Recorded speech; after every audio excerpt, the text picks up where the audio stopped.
Isang napangandang araw po sa inyo lahat mga kaboses. Ngayon po pag-uusapan ho natin ito pong sinabi ho ni Martin Romualdez, mga kaboses, Congressman Martin Romualdez, na itong gobyerno raw ho natin mga kaboses, pwede daw mag-shift from cash aid to rice subsidies. Mga kaboses, para ayaw na po niya ng ayuda mga kaboses at ibubuhos niya ho yung pera ng subsidy mga kaboses doon po sa bigas.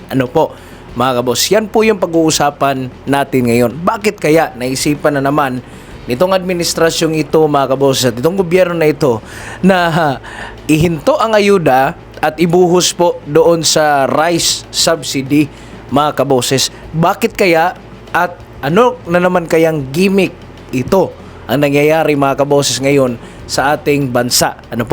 Basahin nun natin itong artikulo mga kaboses, pero bago ho yan, please like, subscribe, and click the notification bell po mga kaboses, at pakishare na lang din po sa ating mga videos para po marami pong updated mga kaboses sa atin pong talakayan ngayong araw mga kaboses. Lalo na ho sa issue na ito, tayong lahat po ay makaka-relate talaga dito mga kaboses, at kailangan ho natin tong malaman mga kaboses. Sa artikulo ho mula po sa Inquirer.net, Romualdez, government can shift from cash aid to rice subsidies. Basahin po natin mga kaboses. The government can transition from providing direct cash ayuda to allocating its fund for aid to rice subsidies so that people can buy grains at 20 pesos per kilogram. According yan kay Speaker Ferdinand Martin Romualdez mga kaboses. In a statement, Romualdez said that it seems possible now for the government to fulfill President Ferdinand Marcos Jr.'s campaign promise of bringing rice prices down to 20 pesos per kilogram, as the Department of Agriculture started such a program in Visayas. With this initiative, the speaker said the government can be assured that funds allocated to poverty alleviation really translates into food and anti-hunger measures. Providing affordable rice directly addresses hunger and ensures that assistance reaches the dining table of Filipino families. This approach guarantees that government support translates into actual food security for our citizens, Romualdez said. Ayon ho sa kanya, instead of giving out cash that may not go directly to food, this system ensures that ayuda reaches the dinner table. Romualdez said, mas mainam kung bigas ang mismong naipapamigay, nakakabusog, nakakatulong, at natiyak daw na may patutunguhan mga kaboses. Wala palang pinatunguhan yung cash ayuda nila. Instead of giving out, yun po yung sabi niya mga kaboses, while conditional cash transfer and social amelioration programs were important safety nets for families below or within the poverty line. One major criticism of this ayuda is the huge uncertainty that cash grants are actually used to purchase basic and necessary needs mga kaboses. Now, ito po, pag-uusapan po natin, ayuda mga kaboses.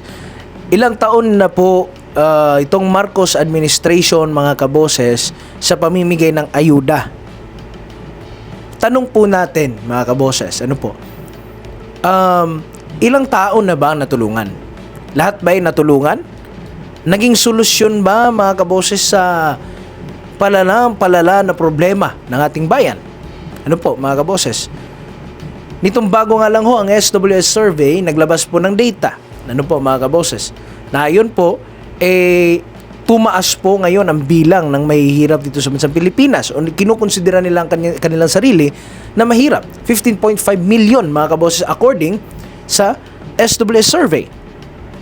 Tapos, pangalawa mga kaboses, 3 taon nang nag-aayuda ang gobyerno, mga kaboses, ang gobyernong ito ng Administrasyong Marcos Romualdez, ngunit pabagsak pa rin ang kanilang trust rating, mga kaboses. Ibig sabihin, hindi ho sila pinapaniwalaan ng mga tao. Hindi po sila pinapaniwalaan ng mga tao, mga kaboses. Bilyon-bilyon po ang kanilang winawaldas na pera nilalabas mga kaboses para sabihing may malasakit sila sa tao. Inaayuda nila doon sa tao mga kaboses. Sinasayang po nila yung pera ng bayan, mga kaboses. Ngunit walang naging solusyon. Wala tayong nakikitang solusyon, mga kaboses. Hindi pa na-address yung kahirapan ng bansa. Bagkos lumalala ito, mga kaboses. Yung presyo ho ng mga bilihin ay tumataas pa rin, mga kaboses, despite sa sinasabi nilang malasakit na sa tao na nagbibigay sila ng ayuda o cash grants na pagkalaki-laki, almost 26 billion yung budget ngayon na 2025 at billion-billion po ang nilalabas na pondo mula sa ating pera na sa ating kaban, mga kaboses. Waldas lang ng waldas ng pera, wala naman hong nakikitang solusyon, mga kaboses. So nasasayang lang ang mga ayuda. Tanging nakikinabang lamang ho nito, sino ho ba?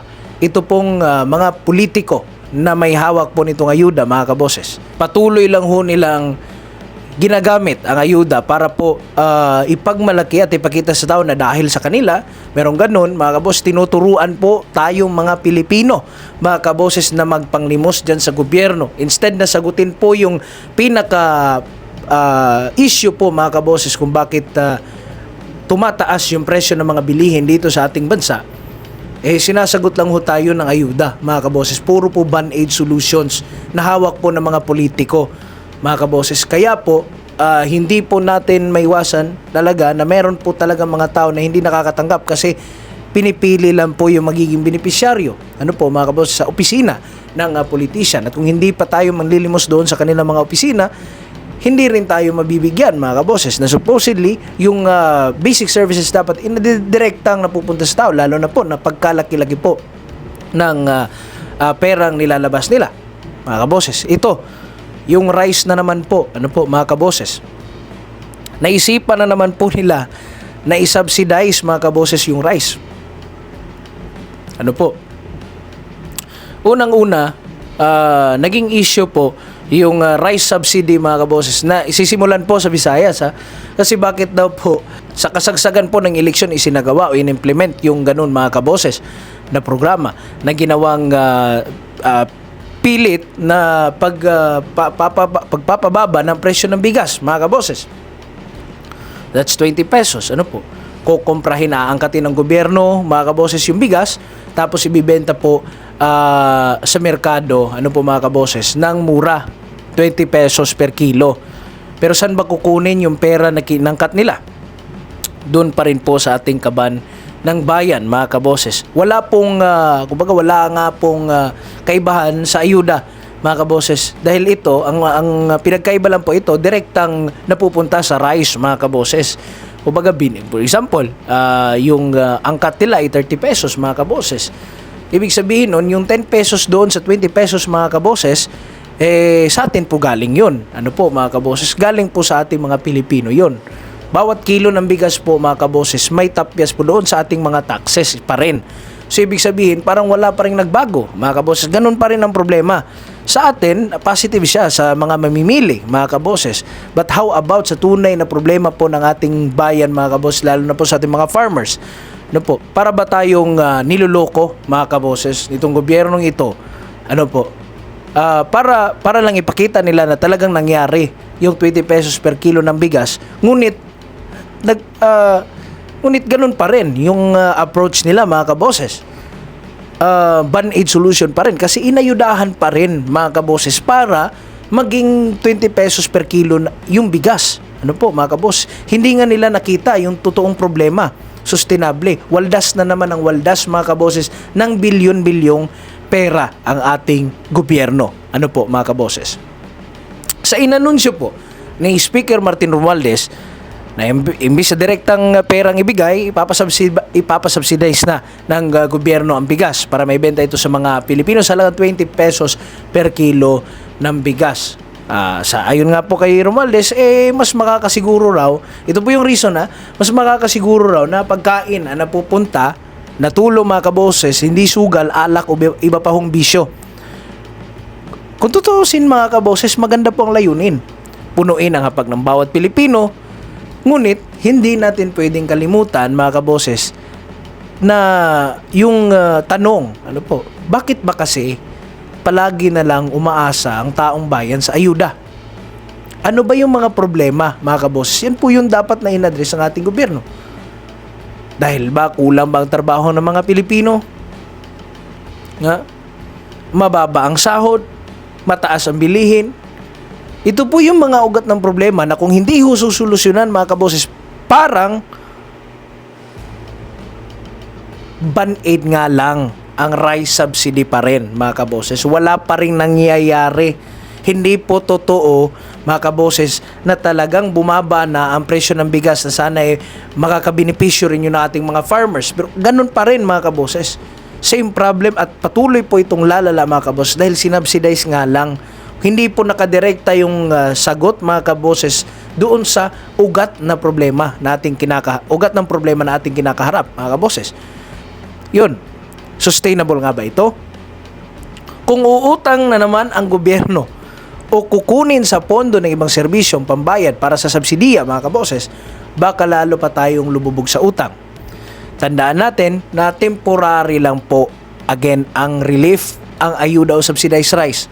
Hindi po yan long-term solution, mga kaboses. Hindi. Kasi kung long-term yan, saan kukuha sila ng pagkalaki-laking pera?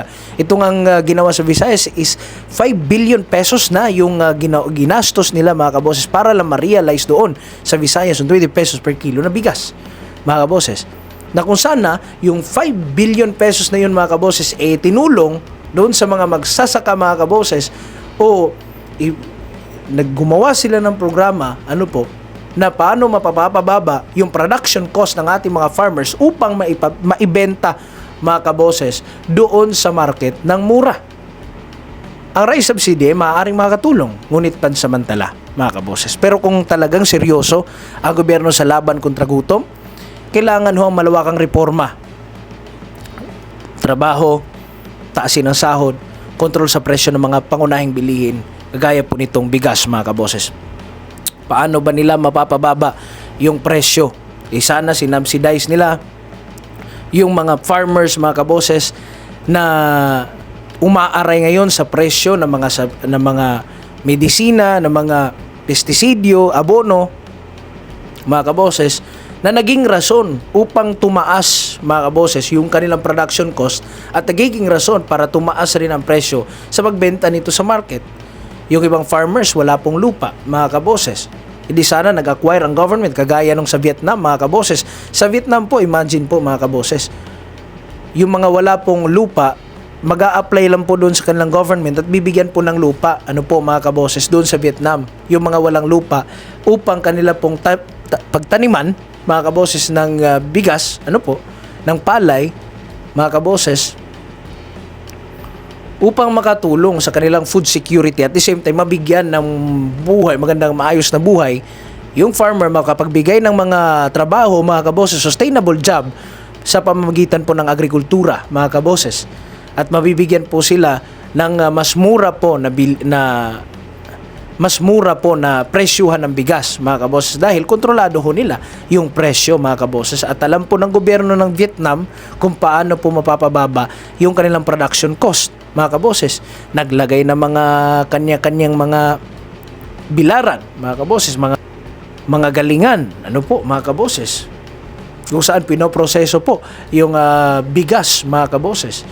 Ganyan po sana yung nangyari sa ating bayang Pilipinas, mga kaboses. Ngunit wala po tayong nakikitang ganun. Bagkos patuloy po tayong nag-aangkat, isa na po dyan ng Vietnam kung saan tayo maangkat, mga kaboses. Kasi bakit ba tayo umaangkat? Kasi mas mura po yung import. Kasi mura po yung kanilang bigas. Kasi sa method na po ito, mga kaboses, ang kanilang in-apply, mga kaboses.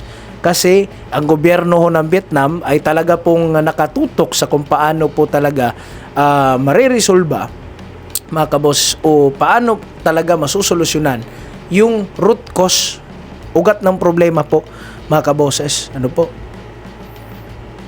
So sana ganun rin. Sa ating nakikita ngayon, mga kaboses, ito pong forma na ito, mga kaboses, isa na naman pong uto-uto o ilusyon, mga kaboses. Binenta nga nila ng 20 pesos pero gumastos naman ng pagkalaki-laking bilyon gamit ang kaban ng bayan. Paano magiging long term yan? Magiging long term yan, tapos saan kukunin ng pera? Uutang na naman ng gobyerno, mga kaboses? Huwag ganun. Siguro, maganda siguro ito para sa kanila, mga kaboses, kasi negosyo. yung pag-aangkatan nila, kukontratahin mga kaboses, at syempre kung may kontrata, fixed price na yan doon. Ano po, mga kaboses, hindi natin alam yung kanilang agenda dyan, mga kaboses, but sa ating nakikita, kung ganito po yung sistema nila, sila rin din po, mga kaboses, yung sasaya. Tayo po, ekotoy pa rin ang tiyan, mga kaboses, nandito pa rin, humaharap pa rin tayo sa realidad. Kahit pa mag 20 pesos per kilo ang bigas, mga kaboses, kawawa pa rin tayo. Tayo pa rin yung mga kawawa, lalo na sa mga working professional na kayo ang nagbibigay, isa sa mga may pinakamalaking binibigay na taxation, mga kaboses. Kaya mag-ingat po tayo sa mga programang ito at kailangan po natin makialam, mga kaboses, doon po sa mga nangyayari sa timbayan. Please subscribe, like and share po sa ating video ngayong araw, mga kaboses. At sa susunod po natin na episode, abangan po ninyo, mga kaboses. Ano po? Maraming salamat po, Vox Populi PH po. Ako po si Vox Wins at maraming salamat, mga kaboses. 1,500 subscribers na po tayo sa pag-shoot ko ng video na ito. Maraming salamat po sa inyong suporta.